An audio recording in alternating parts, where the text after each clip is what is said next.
Hello प्यारे बच्चों। आज की कहानी का नाम है बेवकूफ़ कुत्ता।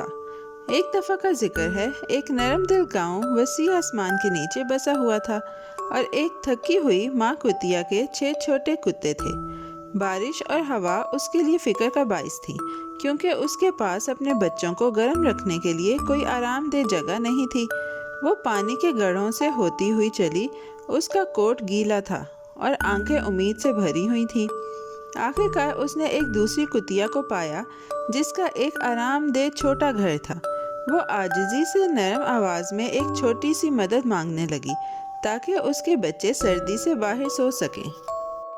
मेज़बान कुतिया ने रहम और मेहरबानी महसूस की, जैसे गर्म धूप। वो अपनी दुम हिलाती हुई नरम आवाज़ में बोली, ठीक है, आओ। मेहमान कुतिया बहुत खुश हुई। वो अपने बच्चों को गर्म घर में ले गई, जहाँ मेज़बान कुतिया के अपने बच्चे खेल रहे थे। कंबल बांटे गए और पानी के प्याले रख दिए गए। चंद दिनों तक आर्जी घर छोटी खुशियों से भर गया। मेहमान करीब सोए और मेज़बान मुस्कुराई। खुश थी कि उसने एक मुश्किल वक्त में मदद की। दिन गुजरते गए तो कुत्ते मोटे होते गए और पहले लड़खड़ाने के बाद चलने लगे। छोटे पंजे लकड़ी के फर्श पर टिप टिप करने लगे।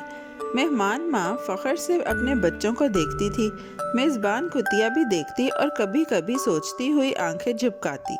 मेहमान ने वादा किया कि वो जल्द चली जाएगी, मगर वो थोड़ा देर और ठहरी। हर सुबह बावर्ची खाना ज़्यादा भर जाता और दरवाज़ा बार बार खुलने बंद होने लगा। जगह तंग महसूस होने लगी, मगर कुछ दिनों तक दोस्ती ने घर को गर्म रखा। कुछ दिनों के बाद मेज़बान कुतिया ने नरमी से कहा, अब जब तुम्हारे बच्चे चल सकते हैं तो कोई और जगह देख लो, क्योंकि मेरे घर में ज़्यादा जगह नहीं है। वो मेहरबानी और एहतियात से बात कह रही थी। मेहमान माँ मुस्कुराई और तारीफ़ी बातें करने लगी। जहाँ तुमने इतनी मेहरबानी दिखाई है, मैं चंद दिन और ठहर जाऊंगी। कुछ वक्त के बाद मैं खुद ही चली जाऊंगी। उसने नरम और घूमती हुई आवाज़ में वादा किया। मेज़बान कुतिया खामोश हो गई और दुम हिलाती हुई भरे हुए कोनों को देखने लगी। मेहमान के बच्चे बढ़ते रहे, उछलते और एक दूसरे से टकराते। वो गर्म कालीन पर लिपट कर सोते और नरम टुकड़ों को चबाते। घर बहुत भरने लगा। मेज़बान कुतिया के अपने नन्हे बच्चों के पास खेलने की जगह कम हो गई। छोटे प्याले हटे और कंबल पतले करके बांटे गए। जब जाने के बारे में पूछा गया तो मेहमान की आवाज़ पक्की रही। वो हमेशा मुस्कुराकर ठहरती रही। मेज़बान ने महसूस किया कि घर ऐसे तंग हो गया, जैसे कभी ढीला जूता अब उंगलियों को दबाता हो। एक दिन मेज़बान कुतिया ने फिर कहा, बहन, अब तुम यहाँ हो। तो मज़ीद कहने की कोशिश कर रही थी, मगर मेहमान माँ के चेहरे पर तब्दीली आ गई। मेहमान की आंखें तेज हो गईं और उसने झट से कहा, तो क्या तुम मुझे यहाँ से निकालना चाहती हो? उसकी दुम सख्त थी और आवाज़ तेज। मेज़बान कुतिया ने एहतियात से जवाब दिया, मेरा मतलब वो नहीं, मगर इस छोटे घर में हम सब के लिए गुजारा करना मुश्किल हो गया है। अल्फाज छोटे थे, मगर उनके दरमियान का महसूस भारी और तेज हो गया।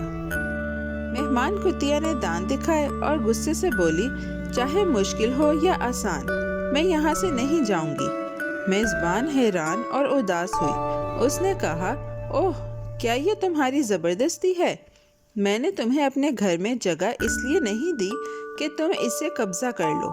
मेहमान कुतिया की आवाज़ ज़िद्दी थी और उसका अंदाज मजबूत था।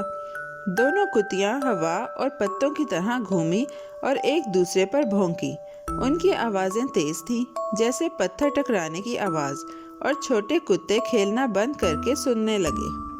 मेहमान कुतिया ने मजबूती से कहा, अगर तुम में ताकत है तो मुझे यहाँ से निकाल दो। अल्फाज भारी कंकरों की तरह गिरे। मेज़बान कुतिया ने मेहमान और फिर अपने नन्हे बच्चों को देखा। घर फिक्र से भर गया। कुत्तों की भौंक बढ़ गई और कमरा और बाहर आसमान तले गूंज उठा। छोटे कुत्ते अपनी माँओं के पास झुक गए और घर की गर्मी थोड़ी सी सर्द महसूस होने लगी। जो मेहरबानी पहले थी, वो सख्त आवाज़ों के उलझाव में बदल गई। ये कहकर दोनों कुतियाँ ज़ोर ज़ोर से और गुस्से से भौंकने लगीं। उनकी आवाज़ें तेज़ और कांपती हुई थीं। बच्चे कोनों में अपने चेहरे दबाकर रोने लगे। पड़ोसियों ने शोर सुना और अपने सहनों में रुक गए। मेहरबान कुतिया का दिल एक पल के लिए पछतावे से धड़का जब उसने ये हंगामा देखा। उसे याद आया कि जब बारिश हो रही थी उसने दरवाज़ा खोला था। अब घर आवाज़ों से भर गया था और सुकून हवा के साथ गिरे पत्तों की तरह दूर चला गया था। भौंकने और झगड़े को देखकर मेज़बान कुतिया के अंदर एक खामोश पछतावा अटक गया, जैसे एक छोटा सा पत्थर। वो उस बारिश वाले दिन के बारे में सोचने लगी जब उसने मेहमान माँ और उसके बच्चों को खुशामदीद कहा था।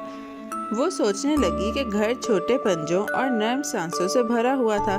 वो रात जो पहले गर्म महसूस होती थी अब तंग लगने लगी थी। मेज़बान कुतिया बैठ गई और थकी हुई आंखों से शोर को देखती रही। मेहमान मजबूत और फख्र से खड़े रहे और घर आराम की जगह की बजाय तनाव की जगह बन गया। कुत्ते देख रहे थे, पूरी तरह समझ नहीं पाए कि ये लफ्ज़ों का तूफान क्या है।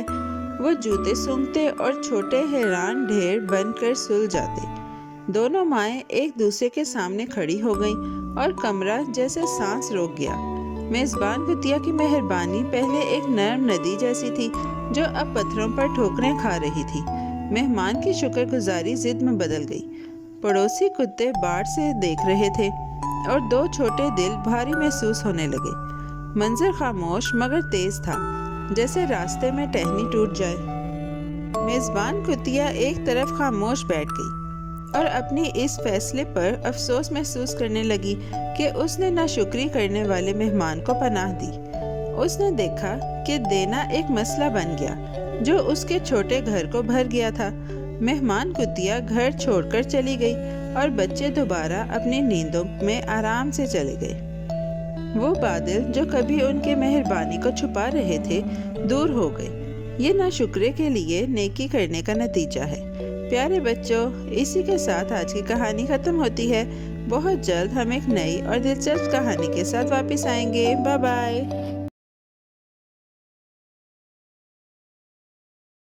प्यारे बच्चों, कैसी लगी आपको ये कहानी? ऐसी ही मज़ेदार कहानियाँ सुनने के लिए हमारे चैनल को लाइक, सब्सक्राइब और शेयर करना मत भूलिएगा। Bye bye.